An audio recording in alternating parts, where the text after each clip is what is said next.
ওসমান হাদি হত্যার প্রধান আসামি ফয়সাল গ্রেপ্তার।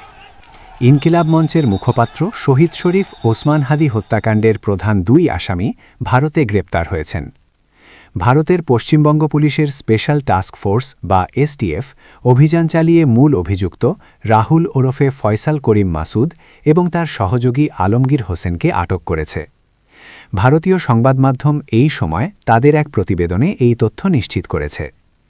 পুলিশ সূত্রে জানা গেছে, ওসমান হাদি হত্যাকাণ্ডের ঘটনায় এই দুই ব্যক্তি সরাসরি জড়িত ছিলেন।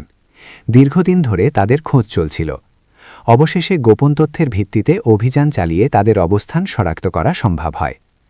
পশ্চিমবঙ্গ পুলিশের স্পেশাল টাস্ক ফোর্স জানায়, শনিবার রাতে অভিযান শুরু হয় এবং তা চলে ভোর পর্যন্ত।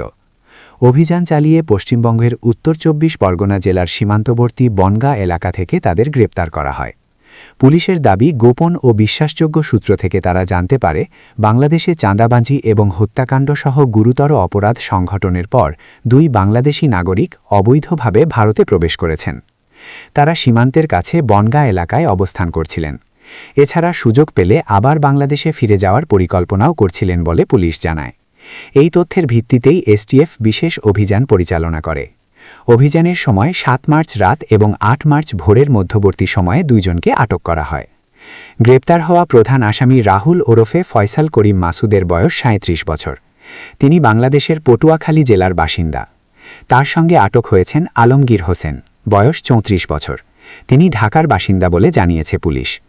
প্রাথমিক জিজ্ঞাসাবাদে জানা গেছে, ওসমান হাদি হত্যাকাণ্ডের পর তারা বাংলাদেশ থেকে পালিয়ে যান। পরে মেঘালয় সীমান্ত দিয়ে অবৈধভাবে ভারতে প্রবেশ করেন। ভারতে ঢোকার পর তারা কয়েকটি এলাকায় অবস্থান পরিবর্তন করেন। শেষ পর্যন্ত পশ্চিমবঙ্গের সীমান্তবর্তী বনগাঁ এলাকায় এসে অবস্থান নেন। সেখান থেকে আবার বাংলাদেশে ফিরে যাওয়ার পরিকল্পনা করছিলেন বলেও জানিয়েছে পুলিশ। এই ঘটনায় একটি নির্দিষ্ট মামলা দায়ের করা হয়েছে। গ্রেপ্তার হওয়া দুইজনকে আদালতে হাজির করা হলে আদালত তাদের পুলিশ হেফাজতে পাঠানোর নির্দেশ দিয়েছেন। পুলিশ বলছে, তাদের জিজ্ঞাসা করে হত্যাকাণ্ডের আরও তথ্য জানার চেষ্টা করা হচ্ছে। দর্শক বন্ধুরা, ভিডিওটি শেয়ার করে অন্যকে জানিয়ে দিন।